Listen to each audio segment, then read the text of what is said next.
Greetings. I'm Brett Walter, founder and CEO of Climate Action Now. We are here tonight because we share an understanding that the election of Donald Trump would be a disaster for our climate and our democracy. And we want to do everything in our power to prevent that. The question is what to do. How do we use our limited time and money to maximum effect? To answer that question, Climate Action Now has organized this series of How We Win events, in which our questions can be answered by experts of the US political system and leaders of organizations like the ones you'll meet tonight that are working to get out the vote in crucial swing states and congressional districts. We've already had 4 very informative How We Win events and are putting links to those recordings in the chat right now. Encourage you to watch those recordings. You'll find them you'll double, triple, quadruple your understanding of the political system. I would like to thank Dr. Marian Krasny of Cornell University for proposing this series and using her influence to assemble our speakers. Thanks to Liz Bridgewater, Climate Action Now's Director of Outreach, for producing the series.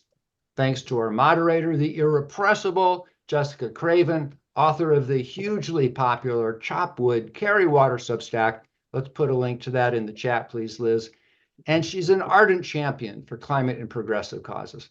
Thanks to Susan Rogan, author of the Rogan's List Substack, for helping promote the event. Thanks also to our speakers tonight, the legendary Gene Karpinski of the League of Conservation Voters and his colleague Jennessa Agnew for their valuable time and insights.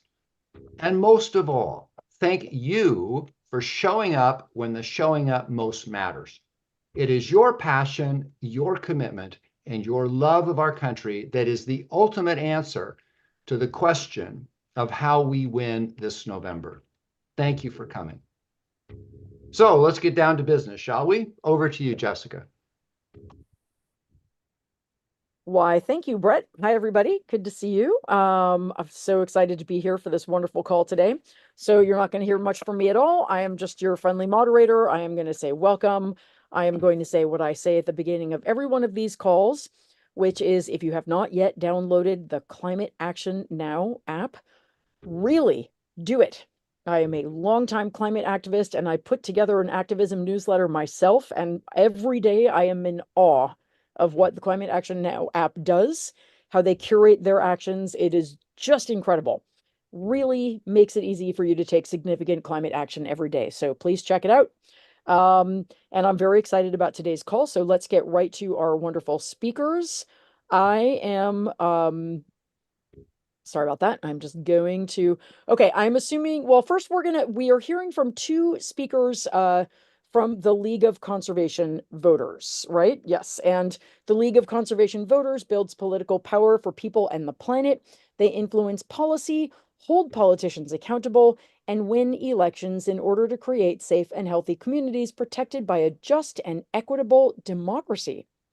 The League of Conservation Voters and their affiliated entities work to elect pro-environment, pro-democracy candidates up and down the ballot. I am so sorry that I didn't ask this before we started, but Jessica is speaking first. Is that right? Gene. No, Gene is going to speak first. Gene is going to speak first. Okay. Sorry, Yeah, guys. This is what happens when your moderator multitasks. And by the way, Jessica, there's a lot of things for you to remember. One thing I want to add for everybody is, as your questions occur to you, put them in the chat, please. And Jessica will be moderating them, but just put them in as soon as they pop in your head so that we're ready to go with the Q&A after our second speaker tonight. That's right. Okay. So yes, questions in the chat. And our first speaker is Gene Karpinski, president of the League of Conservation Voters. And Gene is a graduate of Brown University and Georgetown University Law Center. Gene has built resounding expertise through a career that has included being field director with Congress Watch, executive director of the Colorado Public Interest Research Group, and executive director of the United States Public Interest Research Group. I think I just read that twice, but I could be wrong. Oh, no, I'm sorry, Colorado and then United States. He became president of the League of Conservation Voters in April 2006 after serving for more than a decade on the group's board of directors and political committee. I am very excited to hear from him, and I'm going to pass it over to Gene. Thanks for being here. Thanks, Jessica. Thanks for that nice introduction. Brett, shout out to you and your team for creating and expanding this app. And as Jessica was saying, the more people that use it, the more successful we're going to be. So thanks for being visionary to put this together. And the more it expands, the more successes we can have. So we really appreciate that work that you've done and appreciate the time to talk to some of folks this evening. So I've been doing this my entire life, as you heard. 18 years running LCV, another dozen on the board. It's been my life. And we're gonna show a few slides. I'll walk through a couple things, but really want to have a conversation about politics. So I think folks know from today, there are exactly 7 weeks till Election Day. 49 days. People start voting much before that in almost every state these days, as there's early voting is allowed, and in-person early voting and mail-in early voting. So the elections have started, and they're going to culminate on November 5th. And they'll probably take 2 or 3 extra days to figure out who won, if it passes is prologue in terms of how close this is likely to be. So, and you hinted at this, Brent. We know the stakes have never been higher. We have an administration that's made amazing progress to help fight the climate crisis, which we care so deeply about. But there's so much more that can be done, and it's clear that one of the candidates wants to make progress going forward, and one of them will clearly take us backwards. So LCV, as you see on the first slide, we build power for people on the planet. That's our kind of mantra of what we're about and what we do. We do several different strategies, which we'll see on the next slide. We have policy people up on Capitol Hill, our lobbyists, and they're the best in the business. We do organizing communities to build grassroots power. We take score. We have a scorecard that we release every year as a coalition with all kinds of other groups, but are branded on that. And if you want to know how good a member of Congress is, check out their LCV score. That is seen as the gold star, so to speak, of how good someone is on the environment. That's a regular thing. We do it every year. It's a valuable tool. But as we're speaking here tonight, we also do politics, and our goal is to win elections. And since I've been head of LCV, we've taken a much bigger step into the electoral arena, because we know that elections have consequences. We know that elections will decide winning and losing policies. We see elections as a strategy to win policies. You elect good people, and then they can go past those policies, and we work with them on those policies. But if you don't play in elections, and the other side does, then we will lose, and we won't get what we want in terms of our policy. So we're the biggest player in electoral politics and environmental community by far. In this election cycle, we will invest over $120 million in elections, which is more than all the other environmental groups combined, which is great. We're proud of that. We still need more work to do there. So we raise a lot of money. We raise money for candidates. We spend money independent candidates, but we play to win. We play to win because we care about the policies. So next slide for a second. Okay, so yes, there are a lot of elections going on around the country. People know that. I'm going to spend the time focused for a little bit here tonight on the presidential election, because at the end of the day, that's the single most important election we're going to have. You may have local elections for your mayor, for your city council, for your state legislature, for your U.S. member of Congress, your senator, your governor, etc. So there are all kinds of other elections that we should participate in. But at the end of the day, if we care about the climate crisis, which we know we all do, who's the president of the United States makes the single biggest difference. And we saw back to President Obama, we made some important steps forward. Trump came in and basically ripped all that apart, took us out of the international agreement, the Paris International Agreement, turned the EPA into a polluter protection agency, appointed all kinds of other horrible people to make sure we made no progress. And we didn't make progress nationally. But we went back to the states, and state after state after state, we made progress, so that today over 40% of the public sits in a state where you have 100% clean energy policy. And that's great. That's wonderful. But then when Biden came in, he campaigned on climate. He made it a priority. And I think folks know back in 2022, we passed the single biggest investment in climate policy in the history, not just of this country, history of the world. When you see the first attribute about Kamala Harris, she cast a deciding vote. It was a 51-50 vote for the Inflation Reduction Act. That's it. That's the biggest thing we're doing. We're spending literally billions of dollars across the country to invest in the clean energy future. That was a big win. Some of us spent our lifetimes trying to get that kind of policy. It finally happened.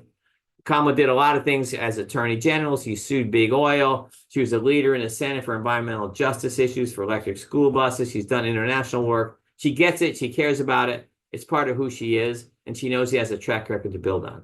Trump, on the other hand, he already showed who he was on climate when he was president for 4 years. He literally says, and he says it still, climate change is a hoax. He says, he says windmills cause cancer. Kamala called him out on that during a debate last week before. So he's all the way on the other side. He literally was in a meeting down in Texas and said, give me $1 billion. He said to big oil executives, give me $1 billion to help win the campaign, and I'll do what you want. And literally that's what he said. And it was made public, and he doesn't even hide it though. He's against electric vehicles. He'll pull us out of Paris again. His slogan is basically drill, baby, drill. That's what he says. That's his policy. And so he's all on the side of the fossil fuel interests. He's all against making progress on climate. We know who his friends are. We know who Kamala's friends are, but that's what's at stake. So we've made amazing progress. Biden's been the most pro-climate president in history, but all that is on the line. The stakes have never been higher. And that's why we are all in to win. We will spend more money in this election than we ever had before, in the presidential election in particular, to try to make sure that Kamala Harris wins. But as you know, it's going to be a close race, period, full stop. It will be a close race. It shouldn't be in theory, but it will be. Let's go to the next slide for a second. I think people probably know this map, but at the end of the day, the presidential election will boil down to 6 states and a congressional district in Nebraska. 7 states and a congressional district in Nebraska. And we know what those states are. The blue wall states, so to speak, of Wisconsin, Michigan, and Pennsylvania, the Sun Belt states of Nevada and Arizona in the west, and Georgia and North Carolina. That's the ball game.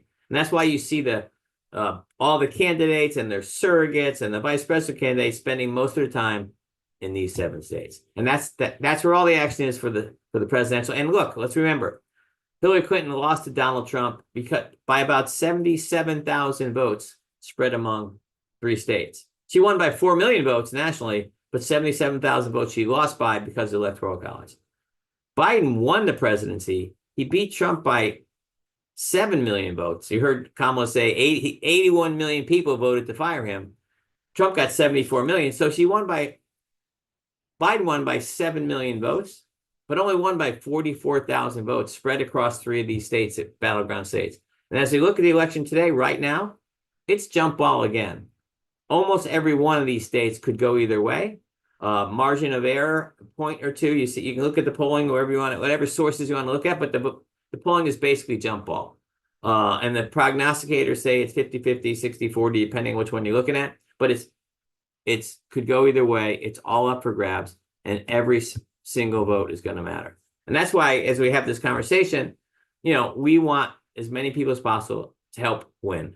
And that's what it's all about. So I'd go to the next slide for a second. As you listen tonight, there are 3 ways that we're encouraging people to help us win.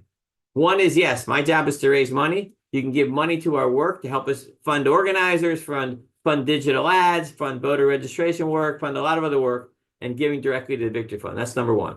Number 2, we have a site. If you want to give money to candidates, which hopefully people do, use our Give Green site, which is basically it's like Act Blue, but with a green tint on it, so that if you give to a candidate, they know that comes from a donor who cares about the environment. So give money to the LCD Victory Fund for us to do our work. Jennessa will talk about that in a second. Use Give Green when you give to candidates. And finally, become an LCV member and get involved in the basic organizing to make sure we win this race. We have a very robust program. Jennessa is going to talk about it in a second. And it's basically where you don't have to live in one of those 7 states to matter. You can sit on your couch in wherever you are and make phone calls, write postcards, be part of a larger phone bank, all kinds of things you can do sitting in your home.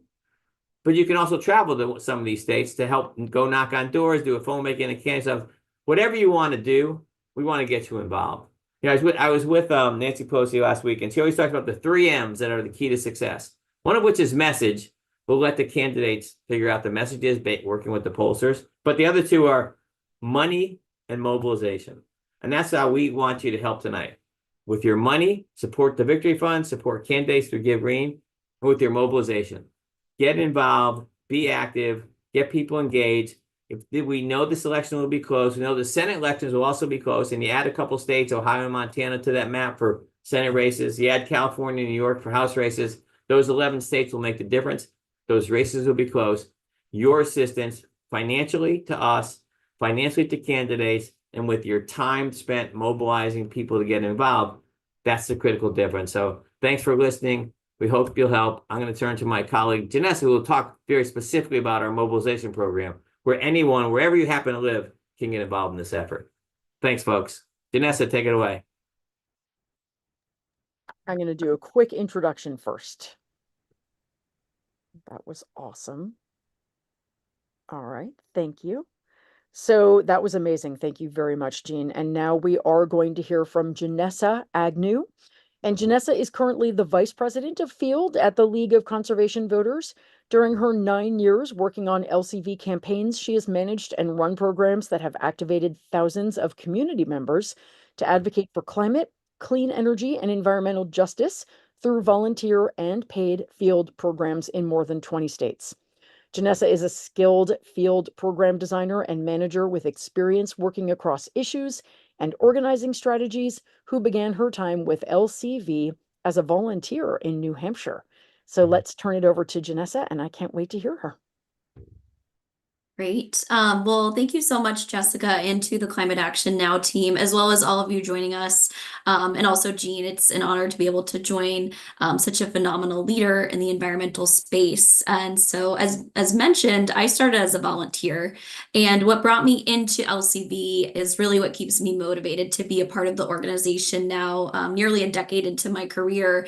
And I really enjoy the duality of the work. As I'm sure many of you do, I appreciate that as an organization, we do so much, as Jean mentioned, in terms of lobbying, having that inside game. A lot of what I do in the day-to-day is equipping community members with the tools to influence their decision makers.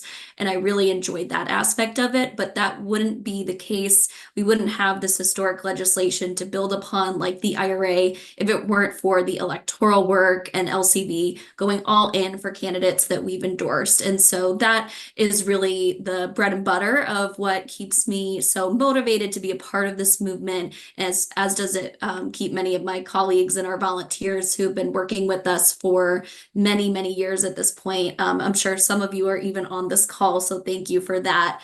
And as Jean mentioned, I'm really excited to talk to folks about how we can take advantage of the energy and also the opportunity that organizing can play in races that are going to be super close.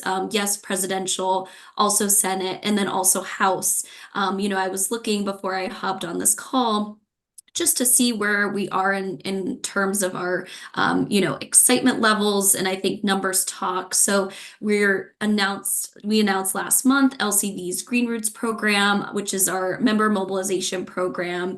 And we run that program each election year, midterms, presidential, and we embed staff into the coordinated campaign offices so that we can turn LCV members out to help elect climate champions, folks who understand the importance of fighting for democracy and conservation and environmental justice.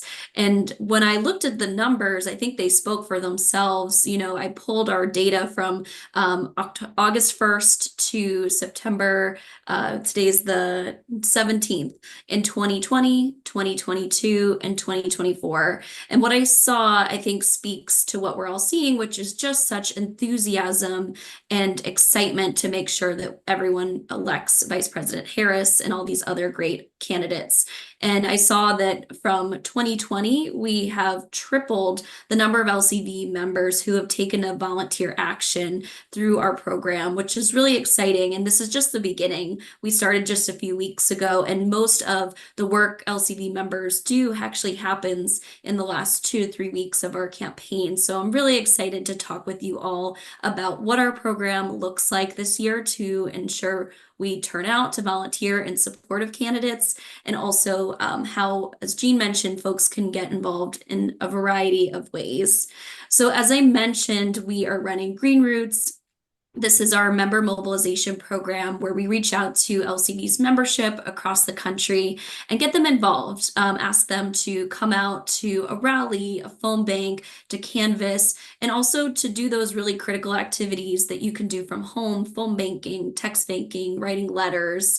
We have a team who's working on the ground in 14 states. I'll show you a map in just a moment, in support of over 25 candidates. So of course, Vice President Harris and Governor Walz for the White House, but also really key Senate races and ensuring that we reelect, senators in Nevada and Ohio. We have great opportunities in a state like Arizona to send Ruben Gallego to the Senate. And we also have a team of organizers who are working remotely to ensure that no matter where anyone lives within the LCV community, that they can get involved and have just as much impact as folks who may be on the ground knocking doors. As I mentioned, we have some really exciting candidates that we would love to send to the Senate for the first time. We also have long-term champions who have been with us, especially most recently in the fight to pass the Inflation Reduction Act. And a part of why we run this program is because it sends a message, just like Giving to Give Green sends a message to a candidate, that they're getting this support because this is an important issue to folks like you. They're seeing climate voters turn out at events in unprecedented rates. And I think that's really critical for us when the time comes to work with them to create legislation, to pass legislation, because those relationships are really what it comes down to. And we found that by investing in a program like Green Roots, where we're working out of their campaign offices, we're showing up at events and rallies, and really gives them that visibility into the movement and the impact that we have in a very visible way. So I've expanded my map a bit from what Jean mentioned. Of course, those are some of the highest priority states, Nevada, Pennsylvania. I think every day I have folks reaching out to go and canvass and knock doors, which is so fantastic. We also have opportunities in places like New York and California for really critical House races.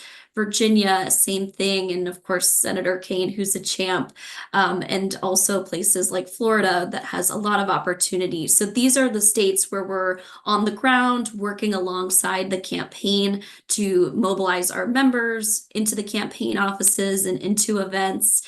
And it really helps us, as I mentioned, show as a community the unity that we have in the importance that folks are not only voting because of these critical environmental issues, but they're also turning out to volunteer. So we do this in a couple of ways. We seek to build community, just as these series have, year-round through our organizing work and really ensuring during the election we have opportunities. We've been hosting strategy meetings similar to this with our members to get them excited, to hear more about those races that are going to be, down to, I think there was a race in California, Garcia and Smith, 333 votes. That race came down to. And so we want to make sure, if everyone on this call knocked just 5 doors and talked to voters, those numbers and those margins would be in our favor. And we know that. So it's really important to get folks excited about these races and really talk about where the biggest impact can be. And that includes these battleground states. We also are working with our membership to train them and empower them to train others to make phone calls, to host their own phone banking parties, letter writing parties, and help out at canvassing locations to help folks who might be coming out for the first time and need some assistance on how to talk to voters and work through the script. And then lastly, what I mentioned is I think working together with groups like Climate Action Now, it just really helps ensure that we're telling the story about how climate voters, environmental voters, conservation voters are showing up, not just at the polls, but to knock doors and make calls and really have those critical conversations. One of my favorite stories that I'll share that I think really illustrates the duality of LCV's work and work like partners as you all is back in 2022. It was GOTV, Saturday before Election Day. Our team was in Senator Cortez Masto's campaign office, and we had our green LCV t-shirts that said LCV for Cortez Masto. She's speaking to a crowd of about 150 volunteers, getting them excited to go out and knock doors. She wraps up and immediately beelines for the LCV crew and just comes over, and Representative Susie Lee comes over with her, and they say, "We're so grateful for everything LCV has done. We really appreciate you being here and showing up for our election and on the advocacy work." And so I think that really shows that, these programs are recognized and the benefit is felt by these individuals who then are elected and have the power to make those really critical decisions that, we'll have opportunity with, hopefully growing our, majority in the Senate and getting the House to really build upon the success that was the Inflation Reduction Act. And as I mentioned, this really does come down to the wire, and we know that talking to voters is what makes a difference. There's a lot of noise, and so actually having someone who you can talk with on the phone, someone at their door, it's proven that that can really increase someone's likelihood to go out and vote in support of our candidates. So, for example, Arizona was won by 10,457 votes.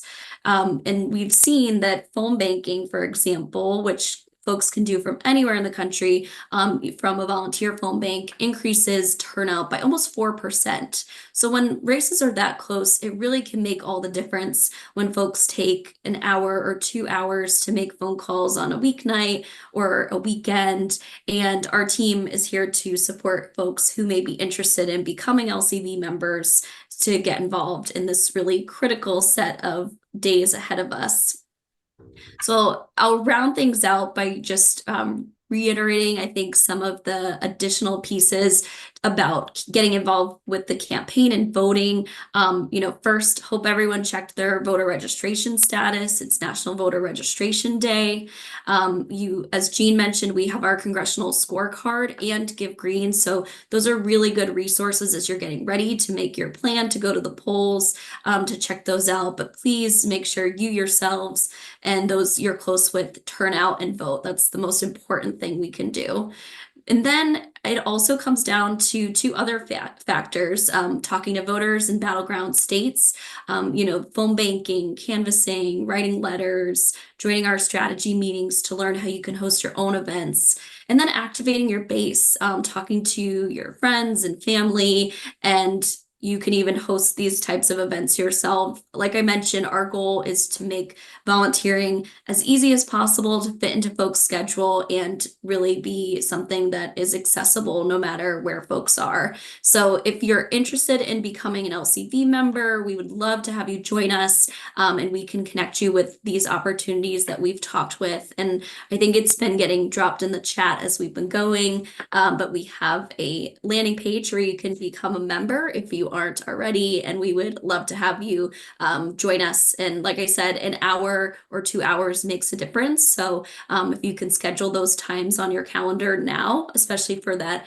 really critical last week or so, we would love to have you join us. And I think with that, we'll turn it back to you, Jessica, for the Q&A.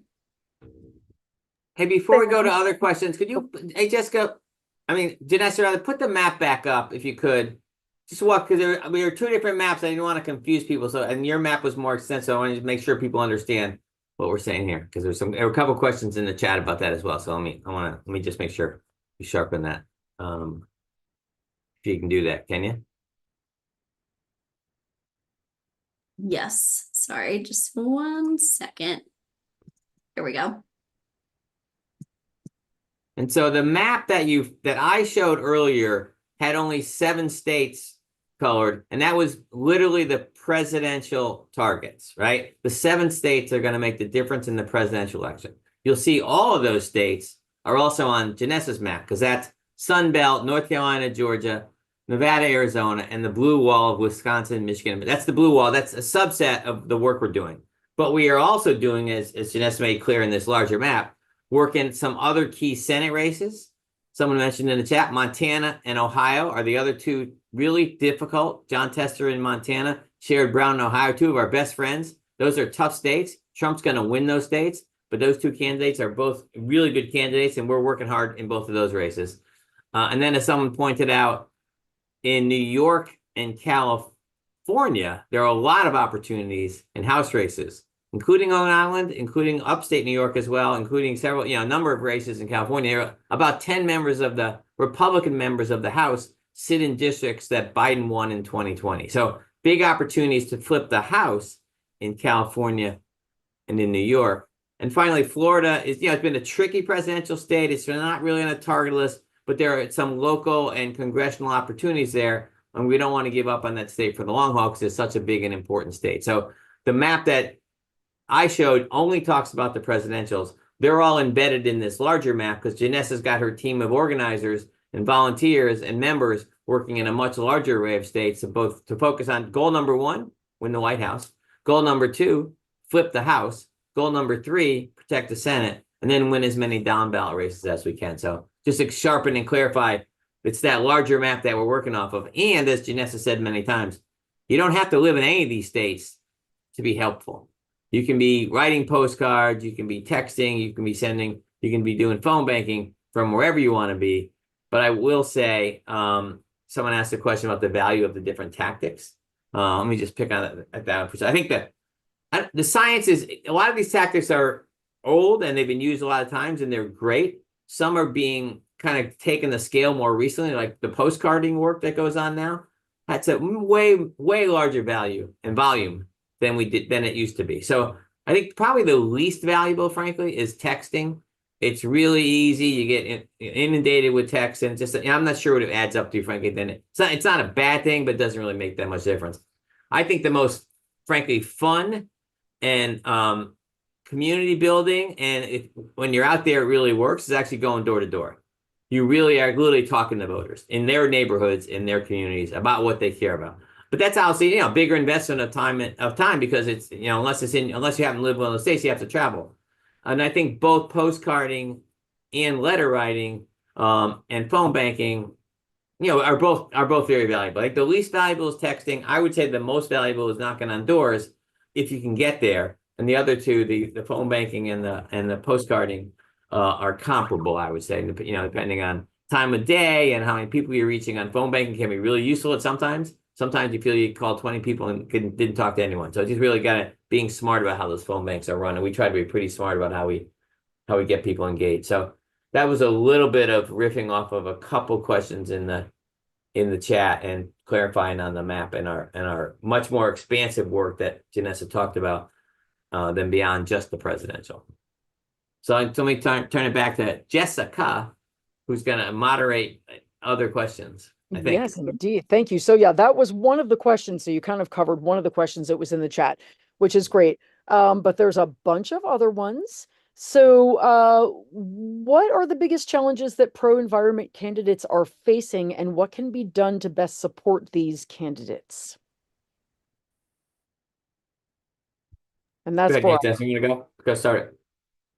Yeah, I'd be happy. I think one of the biggest challenges that we see is misinformation. I think there's a lot of false narratives out there. As Jean mentioned, Trump is out there continuing to spew information about the negative effects of, clean energy production, which we know just not to be true. We know that clean energy is a job creator, it protects public health, and that's something that we need to do. So I think when thinking in terms of the actual issues themselves, I think combating the information is one piece. I think the other is really the ground game. I saw there was a question on here.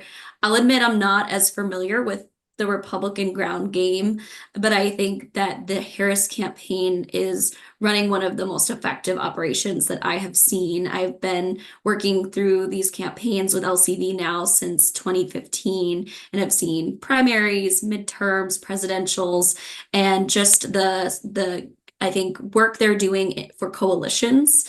So there's, whole climate voters, there's youth voters. They have so many different identity coalition groups that they're encouraging folks. They have Republicans for Harris as one example. And so I think the ground game is really critical to get right. I think they're doing a really phenomenal job and are doing a lot of work to open offices even into the next few weeks. So I think that kind of touches on two questions, but would love to see if Jean has other things to add around the challenges. Well, and let's be clear, particularly some of the best pro-environment candidates out there, the fossil fuel industry has a lot of money. The Koch network, others, oil and gas and the rest, they're going to go all in particular on candidates that are particularly engaged in the climate fight. And so resources matter, money matters. And so supporting those candidates directly and obviously supporting work that we do is a way to help offset that. The good news is overall, and I think, Harris is the best evidence is the Democrats have done incredibly well raising money in the last 6 weeks. So the presidential campaign, literally breaking records. All right. So that just happened. And then at different House members, the Democratic House members on average tend to be doing better than Republican House members. That's a good thing. And the Senate candidates, most of the Senate races, the Democrat is the incumbent, and they've gotten a head start because they've been around for 6 years, and trying to raise money. So overall, money is decent. But what we're seeing in the last couple of weeks, Musk himself said, I'm going to put in, who knows what, the guy lies a lot, right? But who knows what he's going to put in 50 or 100 million, but it's real money targeting in these places. And so I think that's a challenge as we look at it, that the late money can come easily from wealthy individuals. So we have to build up the reservoir of smaller donors from people on this call, which go directly to candidates and then go to groups like ours who do the work.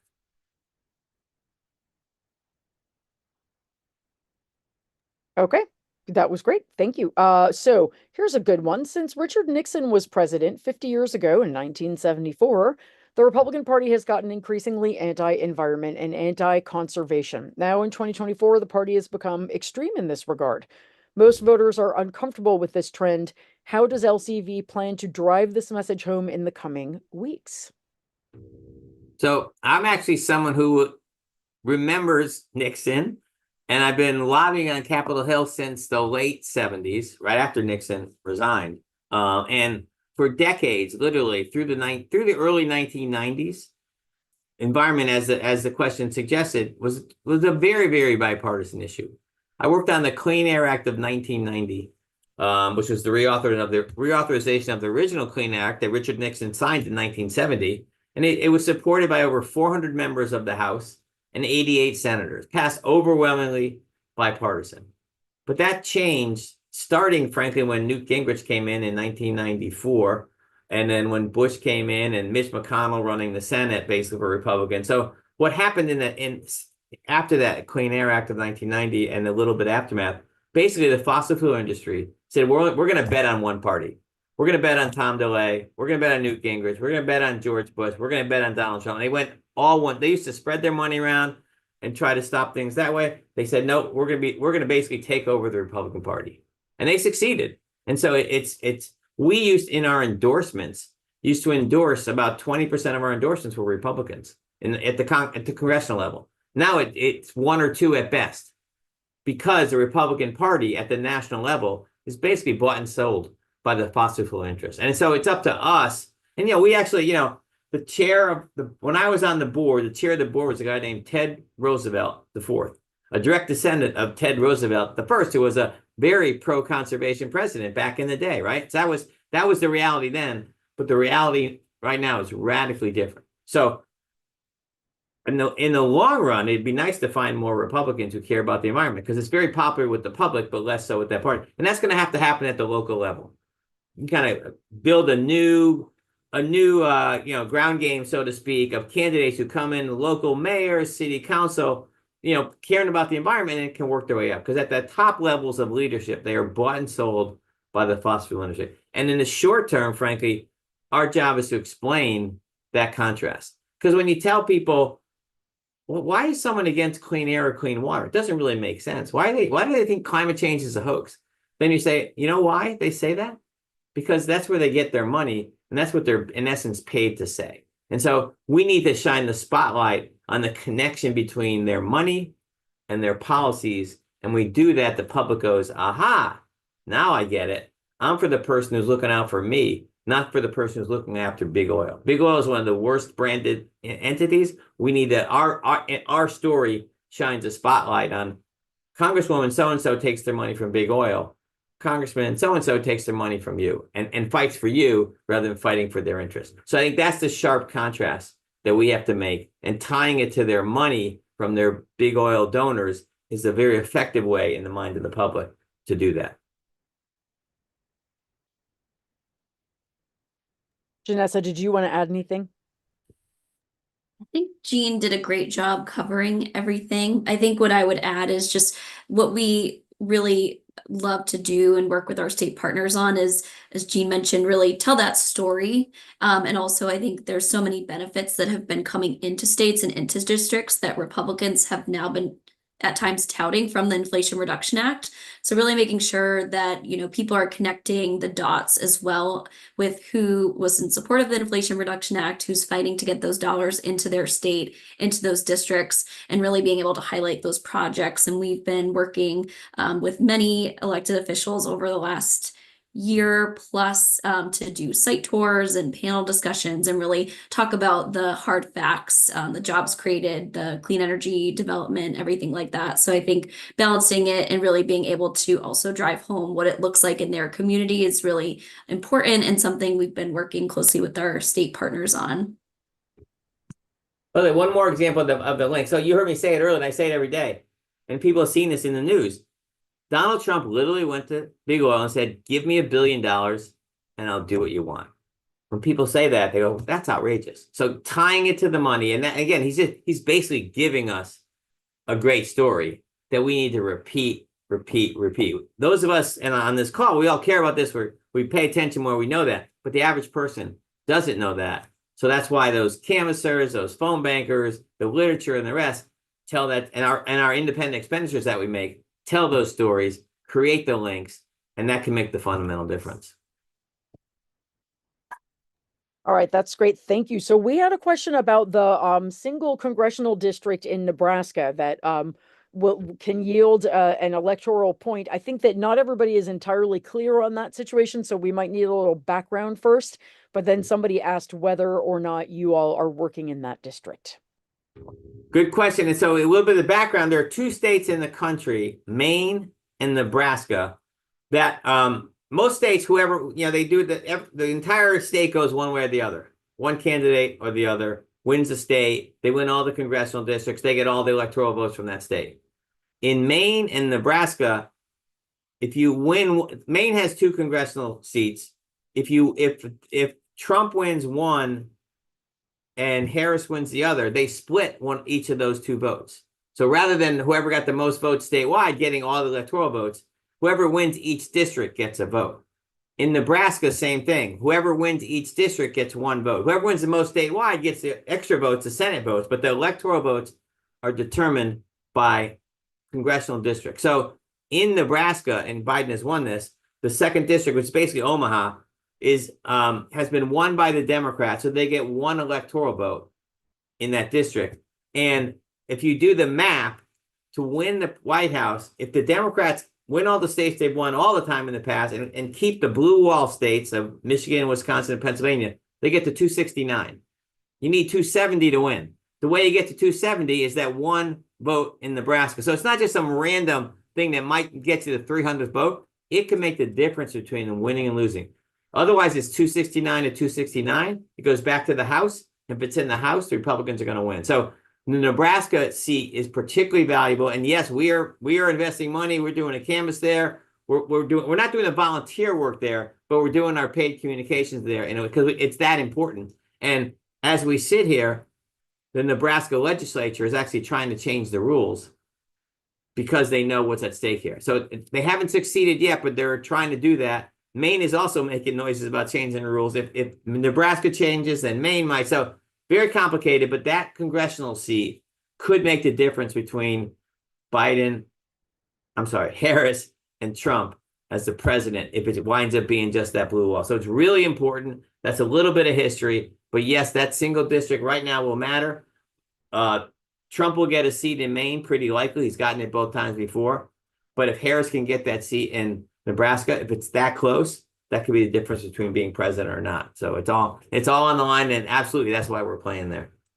Scary, but yes. Jennessa, anything else?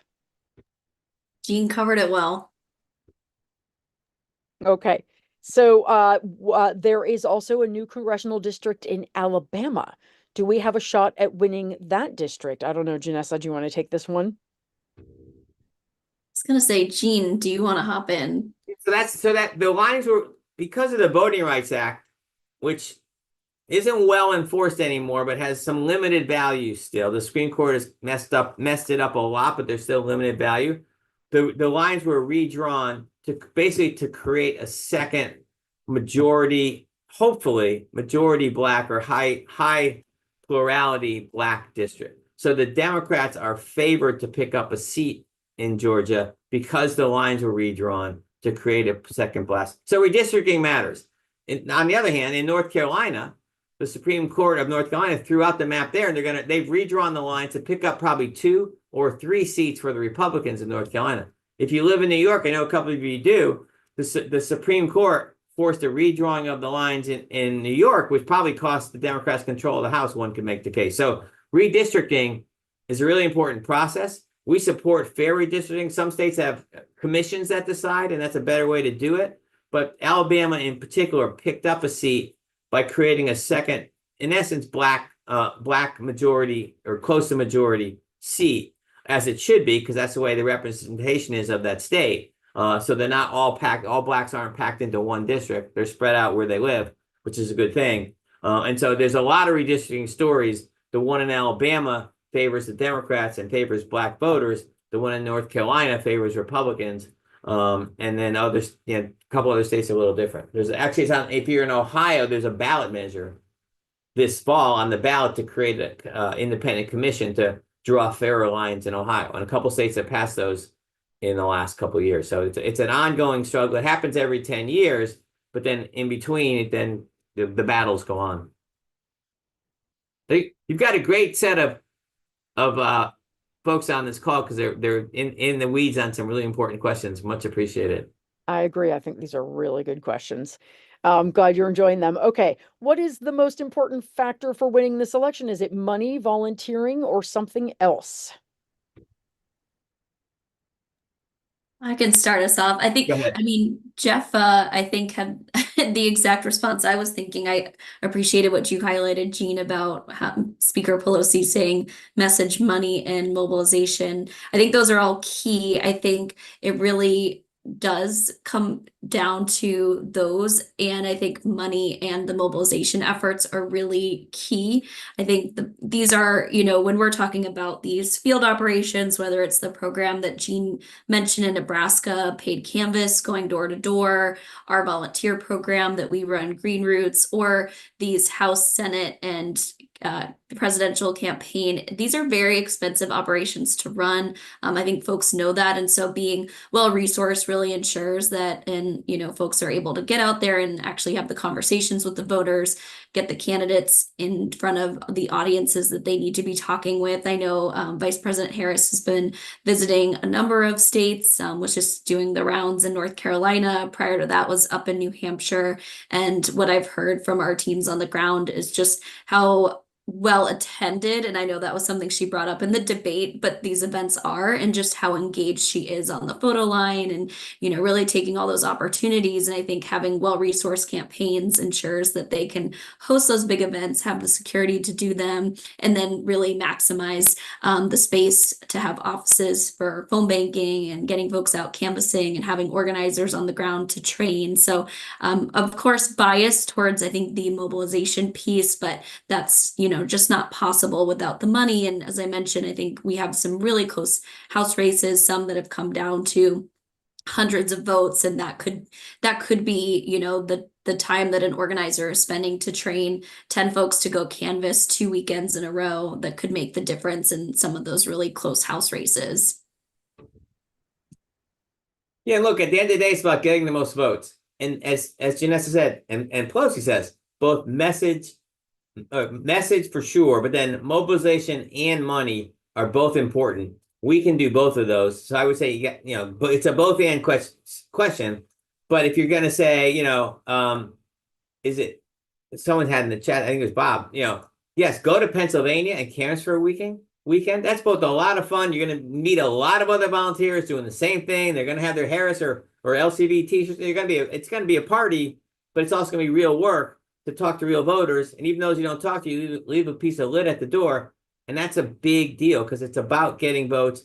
You need money to get a message out, but you need volunteers to go, talk to people, whether it's on the phone, writing a postcard, or knocking on doors. And I think it's just a great experience. And I think in the moment we're in, where there's such enthusiasm for the Harris campaign, being on the ground in one of those states and being a part of that energy is just an experience you won't forget. It really is. And you may not talk to as many people as you want because a lot of people aren't home. That's the way it goes. But you will been part of that process and experienced it. And you're mostly talking by that point to friendly people. You're just trying to make sure they vote. What's your plan? Jessica, what's your plan to vote? When are you going to vote? Are you going to vote early? You have that conversation to walk them through it, to get them knowing what they're going to do to make sure they vote. It's all well-tested ways to do this. We do our homework. We know what works and we know what doesn't work. And that's fine, right? But I think if you have to choose anything, I would say go somewhere. Use your pocketbook to, support the candidates, support our work. That's easy to do. You just sit there and just go online and get out your credit card, do a little bit. That's great. And you should do that. But then take the time to go somewhere. It's a different experience that you'll want to have, and you'll be happy you did it. And we will see that, but for thousands and thousands and thousands of people doing that, we can't win. Someone's in the chat about Kuhn, Chris Kuhn stopped by the canvas. They got surrogates out there all the time. That's just kind of fun, of just rallying the troops, and that's great. And it's just a lot of fun. That was so great. And then someone was asking in the chat, and I get this question all the time too. Okay, so you're going to go to one state and canvas. Like where do you go? What are you telling people right now? If I got to choose one place, one weekend, where am I going?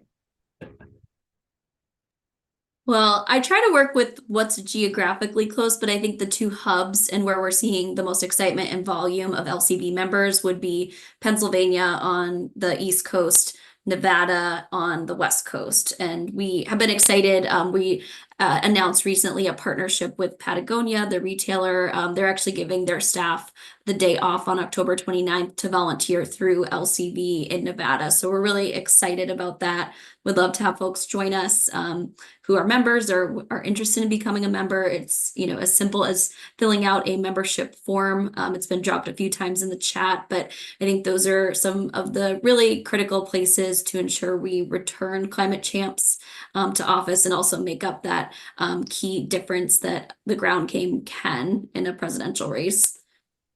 And I live in Virginia. I can't tell you how many people are already ready to drive up to Pennsylvania to do exactly what Jennessa said. So that's probably the single most important state. It's going to be swarming with people, but that's okay because we got to do everything we can to try to make sure we win. But also, make it easy for yourself. If you've got family in Arizona or you've got family in North Carolina, and it's an easier place to stay, you want to go visit folks or friends or whatever, do that. Because it's going to be, you want to be comfortable and you want to have fun. And so just pick it. But yes, Pennsylvania is probably the single most important state. But North Carolina and Georgia and Arizona, Jennessa, they're also important. So depending on where you live, how easy it is, who you're going to stay with when you get there, if you have a friend there, family there, make that part of your decision. Because there's no wrong answer to those 7 states. There's no wrong answer to Montana and Ohio. There's no wrong answer to those there's key House races in California and California, New York, sorry. So any one of those, you'll be value added in a race that's going to be close. These races are going to be close. They need all the help they can get, both money and mobilizing, and pick what feels most comfortable and do it. So great. Okay, we have time for like 2 more questions. And so the next question, this person said, I read in an email from MoveOn that more than 405,000 people used Taylor Swift's voter registration link in the first 24 hours after it was posted. How can we leverage more of this sort of thing? That's a great story, by the way. And what we don't yet know is that's the number of people who went to the site. We don't know how many people actually register. So it's, it's a next level down. It's just like people sign up for Jennessa's program, then half of them don't show up, and that's not good, right? So we don't know that yet. But look, I think the Democrats have the advantage with celebrities of all types of celebrities. And that's a good thing. And they have voices and they reach more people that the rest of us don't reach in their own ways, in their social media and the rest. So I think you're going to see more of it. You're going to see it timed effectively. And that's just, again, it's a piece. It's an important piece. And you can be darn sure the campaign itself, the president is trying to figure out, when do we want Oprah to weigh in the most after the convention? What's Beyonce going to do? There's going to be a lot of this, frankly. And that's great. Because I think these are going to be close races. Every single bit helps. People pay attention to celebrities. They hear their messages. I thought Taylor Swift's message was very thoughtful. She just watched the debate. She reflected on it afterwards. So I think, how they do it matters. But I think this is where the campaign itself is going to do that. They're going to do it well. Because there's a lot more of whether it's of celebrities, frankly, who want to make sure Trump doesn't win and are much more excited now that Kamala's a nominee. It's just reality. And that's great. And so we're not the ones going to do most of that. We're doing a little bit of it. It's really the campaign has the best ability to do that and let that happen. And that will just bring more volunteers to all the work we do. Jennessa, do you want to add anything? Yeah, I'll quickly add, I think exactly what Jean said. We're working closely with the campaign to encourage them to really maximize those opportunities and make those asks for them to join virtual events or to actually come out for those Canvas launches. So, as you head to Pennsylvania or Montana or Ohio or any of these really important states, you truly never know who you may cross paths with. I think I mentioned North Carolina as a priority. Bill Nye was there just yesterday. Some of our volunteers and staff were getting the chance to meet with him. So I think really ensuring that they work with the campaign to get people excited and turn them out to canvases and things like that's really important. And then also like today, Billie Eilish, who's a really popular artist, especially amongst young folks, came out with an endorsement and tied it around National Voter Registration Day. So I think hopefully the more we can see those strategic time points and those folks actually coming out to events, it will both get people excited and motivated to vote, but also to help us contact all these voters who we need to turn out to. All right. Do I have time for another one, Brett, or are we done? It was so great. Okay, one more. All right. Well, the quick one I was going to ask just both of you, Jean and Jennessa, just in a very short sentence, is what gives you hope right now about this election and about climate in general? I know that's a big question for a small answer, but just something quick.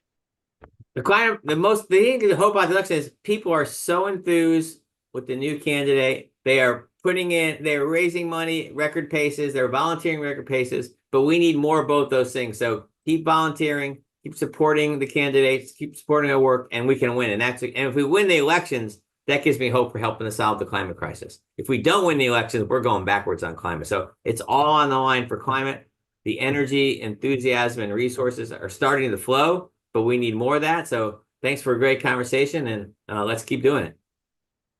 Great. Well, I'm going to jump in now and have the final word, and which is first to thank our speakers. It's really great, and I also want to kind of share what I'm thinking. I think a lot of you are thinking right now, which is, what should I do? And as Jean said, the easiest thing is to give money. So go do it. Decide how much money you're going to give and then triple it. Go do that. And then the next thing is postcard, phone call, whatever. I'm thinking seriously about getting my butt, to Pennsylvania and just being there. I do think this is the most consequential election of our lifetimes. It will decide really the fate of our country and probably the world as well. So this is the time to step up. And I also have this weird belief that the election is going to be decided by us, by the people who decide we got to do something, right? We have to step up and do everything we can. And if we step up and do the things that take us out of our comfort zone, maybe go to another state, maybe canvass, gee, that's uncomfortable. But for every one of us that does that, thousands of other people will be doing it too. And if we decide, nah, not this time, I'm going to sit back, well, thousands of other people are going to make the same decision. We're sort of connected in this weird way. You know, we're all cut from the same fabric. So this is the time, folks, to step up, get out there, do more than you've ever done before. We've got to win this. And thank you so much to legal conservation voters. The world is so much better off having you in it. And we will do all that we can to support you. One final word, Liz will be sending out a recording of this, this event probably on Thursday. And that's really not for you folks who've been on the call, but it's for your friends. So please forward that recording email to all of your friends. It will have the donation links in that email. That's the most important thing, you know, from that recording. Send it on, you know, to all your friends. Tell your friends. Now's the time, folks. Thank you so much. This is our moment. Take care. God bless. Panel, I will see you in the panel breakout room in a few seconds. Good night, everybody. Thanks, folks.